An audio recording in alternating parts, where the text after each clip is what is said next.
وإذا قاموا إلى الصلاة قاموا كسالى يراءون الناس ولا يذكرون الله إلا قليلا مذبذبين بين ذلك لا إله هؤلاء ولا إله هؤلاء ومن يضلل الله فلن تجد له سبيلا يا أيها الذين آمنوا لا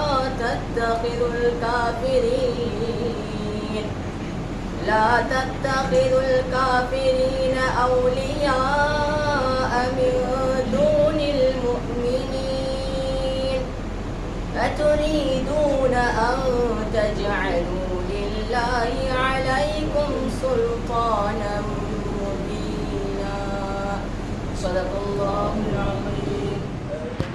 السلام عليكم ورحمة الله وبركاته. متعوذا مبسملا محمدا مصليا مسلما ما بعد.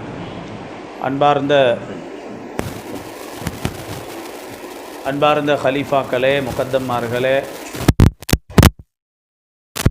அஸ்ஸாவியத்துல் ஹைர்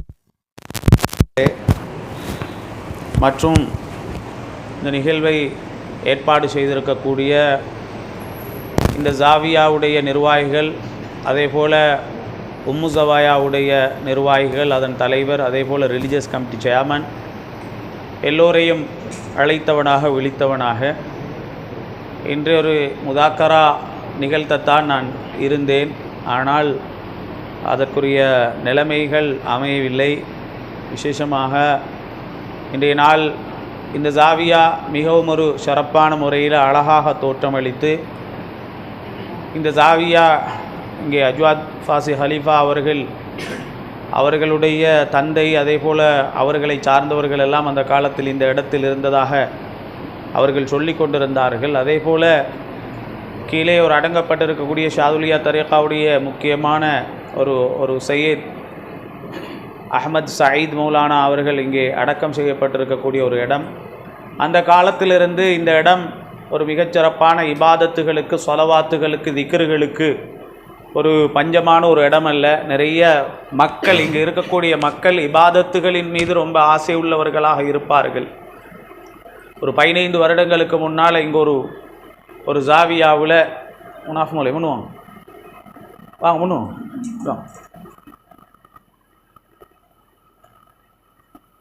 15 வருடங்களுக்கு முன்னால் இங்கே ஒரு பள்ளியில், அங்கே பள்ளிக்கு முன்னால் இருக்கக்கூடிய வீட்டில் நாங்கள் எல்லாரும் உட்கார்ந்து இந்த மஜ்லிஸுகளிலெல்லாம் நிறைய கலந்து கொண்டிருக்கிறோம். அதனால் இது ஒரு விசேஷமாக எல்லா இபாதத்துகளுக்கும் அனுமதி அல்லது ஆர்வமுள்ள மக்கள் இருக்கக்கூடிய ஒரு பகுதி இந்த பகுதியில் இந்த நிகழ்வை ஏற்பாடு செய்த இந்த ஜாவியத்துல் ஹைரியா, அதே போல் உம்மு ஜவாயாவுடைய நிர்வாகிகள், அதன் தலைவர், ரிலீஜியஸ் கமிட்டியுடைய தலைவர் ஃபௌசான் நாஜியார் மற்றும் இருக்கக்கூடிய நிர்வாகிகள் எல்லோருக்கும் ஜஸாக்கல்லாஹு ஹைரா. இன்றைக்கி நான் முதாக்கரா பண்ணக்கூடிய ஒரு நிலைமையில் இல்லை. என்னென்றால் உங்களுக்கு தெரிந்திருக்கும், பம்பலப்பிட்டியில் நிமல் ரோட் ஜாவியா, பம்பலப்பிட்டி கடலோரத்தில் இருக்கும் நிமல் ரோட் பள்ளி ஜாவியாவில் கிட்டத்தட்ட 25 வருஷமாக ஹிதுமத்து செய்கிற இப்ராஹிம் மௌலவி, அது எங்களோட வாப்பட தம்பி ஷாச்சா, அவர் கொஞ்சத்துக்கு முன்னால் வஃபாத் ஆகிட்டார்.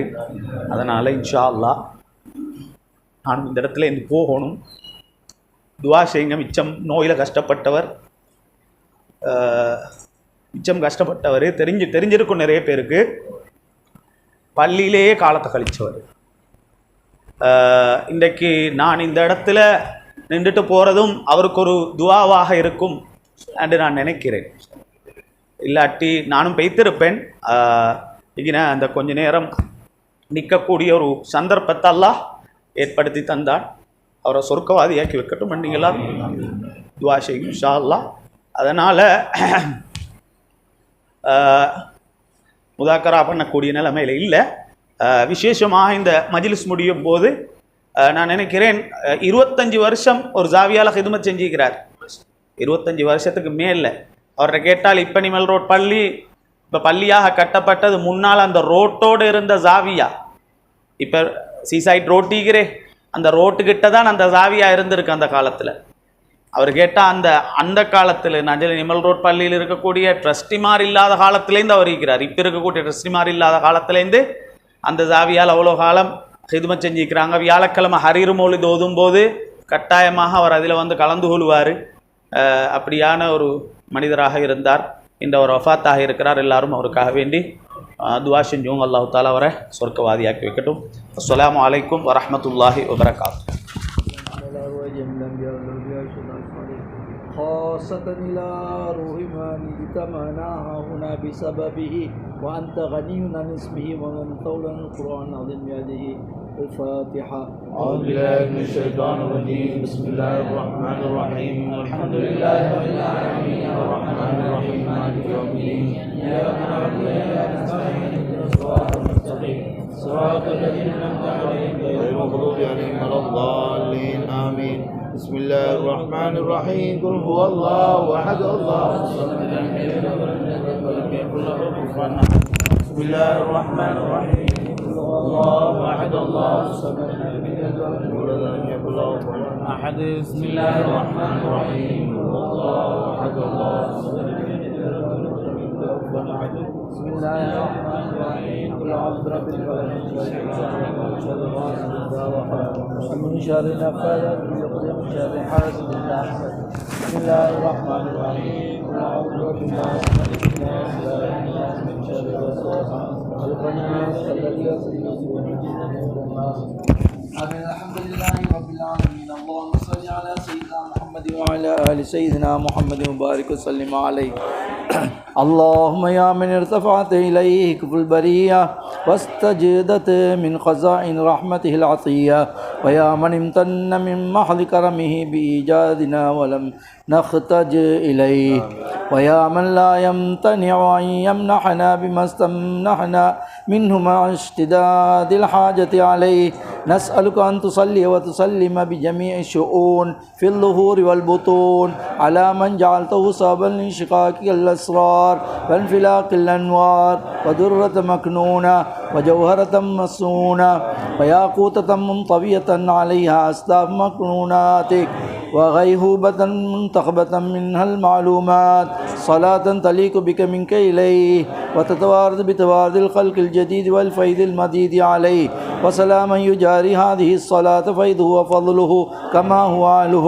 ونسألك اللهم أن تحلينا بأفخر قلائد العرفان مرصعا بأبهر بواقيت الإحسان وتنور قلوبنا بمصابيح الهدى وتستجليها من أن يستحكم فيها الصدى وتفيض علينا من بحر عطاياك السلامة وتمسك عنا أوكاف شآبيب البلايا والندامة.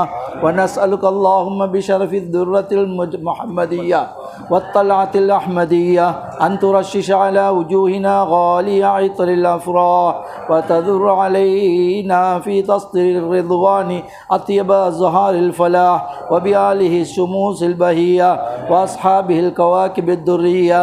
أن تقيمنا في رياض ذكرك معتكفين وأزهار المعاني مختطفين. اللهم لا تصد علي عيون قلوبنا عن التدفق بزلال الحلاوة في العبادات ولا تجعلها معمورة بخبائث الأهواء والغبايا.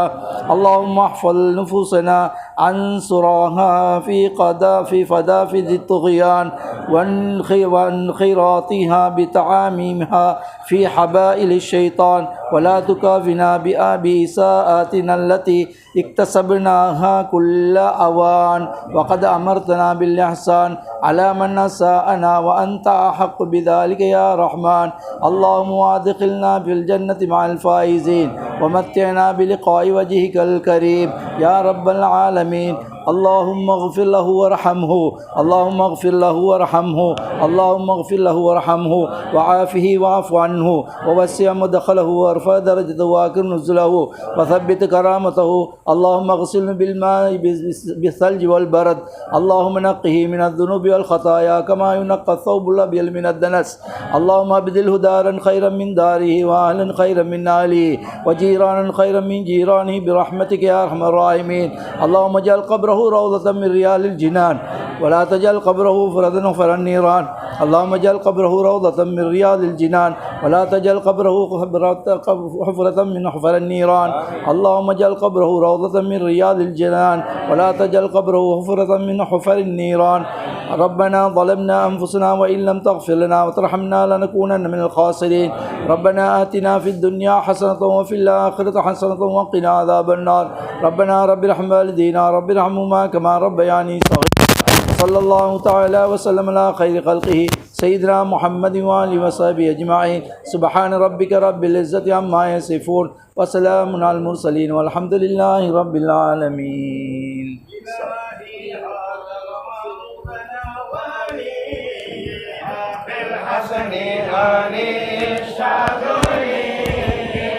تقبل واستجب ما قد قرانا نقب صدق سيدنا علي ووفقنا إلى خير الأمور.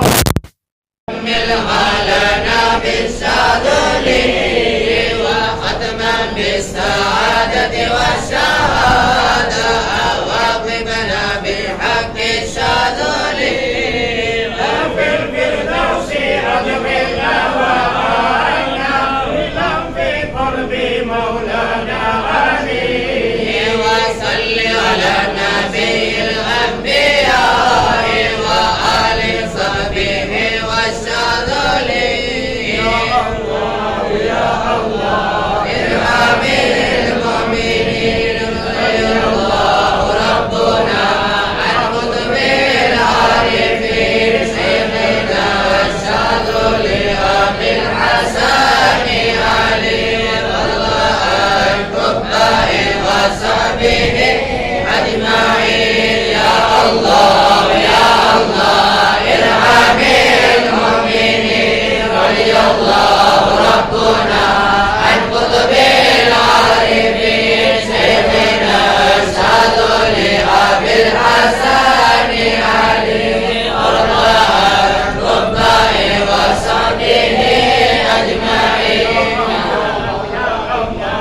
ارحم المؤمنين رضي الله ربنا عن قطب العارفين سيدنا الشاذلي أبي الحسن علي الله عن قطبه وصحبه أجمعين. يا الله يا ولي الله الشاذلي سيدنا الغازلي مسند السائلي قدس سره مددا كره جددا ذكره لعاجل وعاجل.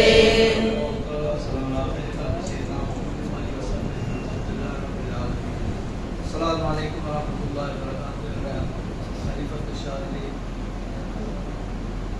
அஹமத் மஹமது அவர்கள் ஒரு சின்ன ஒரு விஷயத்தை மட்டும் சொல்லிட்டு போனால் இடத்தை பற்றி இன்னும் சரியான முறையில் இப்போ பிடிக்கணும்னு தெரியாத ஆகிட்டு என் வாப்பா பிறந்த ஊர் இந்த ஜாலியா தோட்டத்துக்கு தான். என் வாப்பா ஜாலியா சின்ன ஜாலியா நான் கல்வியில் இருக்கிற நேரம் ஸ்கூலுக்கு போகிற காலத்தில் வெள்ளிக்கிழமை ராவைக்கு முஸ்லீம் ரைஃபிள் ஸ்கூல் அது எங்களோட வாப்பா வந்து குர்ஆன் கிளாஸ் நடத்துவாங்க. ராவைக்கு குர்ஆன் கிளாஸ் நடத்துவாங்க. மகரிபை தொழுதுட்டு நாங்கள் கொல்பிட்டி பள்ளியிலேருந்து வாரோம். இங்கே வந்து சும்மா இருக்கிறது கொல்பிட்டி பள்ளியிலேருந்து மகரிபை தொழுதுட்டு இங்கே வந்துட்டு இங்கே வலீஃபா யாக்கூத்தியா ஓடு வெள்ளிக்கிழமை ராவைக்கு நடக்கும். முடிஞ்ச போல 2 வாழைப்பழம் தருவாங்க. நார்ஸா 2 வாழைப்பழம். இந்த 2 வாழைப்பழத்தை எடுக்கிறதுக்காக வேண்டியே நான் வாப்போட வாரது. இங்கே 2 வாழைப்பழத்தை எடுத்துன்னு போகிறது. இங்கே வந்து அந்த ஹதரா முடிஞ்சதுக்கு பிறகு இஷா தொழுதுக்கு பிறகு முஸ்லீம் லைப்ரரியில் இஷாவுக்கு பிறகு குர்ஆன் கிளாஸ் நடக்கும். அதுதான் அப்படியெல்லாம் இருந்து அவங்க சொன்ன மாதிரி அந்த நேரத்தில் இபாதத்தை கொண்டு நிறைஞ்ச ஒரு பகுதியாக இருந்துச்சு இந்த டிமல் ஸ்ட்ரீட், சிலைவேலன், ஜாவியா அந்த பக்கம் இல்லாமல். இந்த மாதிரி ஒரு சின்ன ஒரு இடம் தான் நாளானும் ஒரு பரக்கத்தான ஒரு இடமா இருந்துச்சு. நல்ல ஒரு பரக்கத்தான இடமாக இருந்தது. கீழே அந்த அடங்கப்பட்டிருக்கிற அந்த பெரியவங்களோட பரக்கத்தை கொண்டு நல்லா இருந்தது இந்த இடம். ஆனால் அதே மாதிரி உதாரணமாக சொல்லப்போனால் இன்றைக்கி இருக்கிறவங்க இந்த எங்களோட முகத்தம் ஜுபேர் இருக்கிறார். அவங்களோட வாப்பா ஃபரீத் லப்பா, ஷேக் ஃபரீத் லப்பா, அவங்களும் முகத்தம். அவங்களோட வாப்பா இந்த மம்மதி லப்பான்னு இருந்தாங்க. எங்களோட அப்பா நான் கல்யாணம் முடிச்சிருக்கிறேன். எங்களோட கல்யாணம் முடிச்சிருக்க ஒய்ஃபோட உம்மாட வாப்பா, உம்மாட அப்பா, அவர் இங்கே முக்கத்தமார். அந்த நேரத்தில் முக்கத்தமார்னு சொன்னால் ஹலீஃபத்துல் குலஃபாவை விட அவங்களுக்கு பவர் கூட. ஹலீஃபத்துல் குலஃபாவில் அந்த காலத்தில் கிடையாது, முக்கத்தமார் தான். முக்கத்தம் இருண்டா இருக்கணும், மறு பேச்சு இல்லை. அந்த முக்கத்தம் தான் அந்த ஹதராவுடைய இதையும் செய்கிற நேரத்தில் உதாரணமாக இப்போ நாங்கள் ஹதரா நடத்துகிற நேரம் அந்த எல்லாம் செய்கிறோம் இல்லையா, அந்த எல்லாம் அரேஞ்ச் பண்ணி செய்கிறோம் இல்லையா, இதை முக்கத்தம் தான் செய்யணும். வேறு யாரும் அங்கனை கையை காட்டினாங்களோ முடிஞ்சு அவர் அந்த சபையிலேருந்து தூக்கி வீசிடுவாங்க. அவரை பெரிய ஆளாவேலாம், தடி எடுத்தவனுக்கெல்லாம் வேட்டைக்காரன் ஆவேலாது. முக்கத்தம் தான் அந்த மஜ்லிஸை நடத்தணும். அப்படியான ஒரு பயங்கரமான ஒரு ஒரு கண்ணியத்தோடு இருந்தாங்க முக்கத்தமார்களுக்கு. இப்போ முக்கத்தமையும் கணக்கில்லை, ரைசுல் முக்கத்தமையும் கணக்கில்லை, கலீஃபாவையும் கணக்கில்லை, கலீஃபத்துல் குலஃபாவையும் கணக்கில்லை எல்லாரும். அதனால் இந்த இடம் வந்து இருக்குது அல்லாஹ்வுடைய கிருபையினால். அந்த காலத்தில் செஞ்ச நல்ல அமல்களுடைய அந்த பரக்கத்தால் இன்றைக்கு பெருசாக வந்திருக்கு, இந்த இடம் பெருசாக வந்து.